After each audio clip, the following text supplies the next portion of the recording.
মিতালি, তুই আজকাল এত দূরে দূরে কেন থাকিস বলতো? দূরে?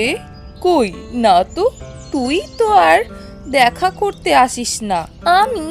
তুই কি ভুলে গেছিস? গত সপ্তাহে 3বার ফোন করেছিলাম, তুই ধরিসনি। আচ্ছা, ধরতে পারিনি মানে ব্যস্ত ছিলাম, সেটা তো বলেছি রিয়া।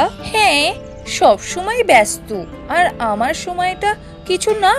আরে এটা কি বলছিস? আমি কি ইচ্ছা করে করিনি? ঠিক আছে, ব্যস্ত থাক, আমি আর কিছু বলবো না। উফ, আরে তুই এভাবে রাগ করছিস কেন? চল কোথাও বসে কথা বলি। বসতে পারি, কিন্তু তোকে সময় দিতে হবে, না হলে বন্ধুত্বটা ধীরে ধীরে ফিকে হয়ে যাবে। একদম তুই ঠিক বলেছিস রিয়া।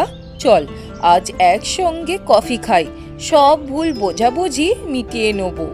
এটা তো আগে বলা উচিত ছিল তোর। কফি খাবো আর তোকে বকবো, চল। সেটা তো করতেই পারিস।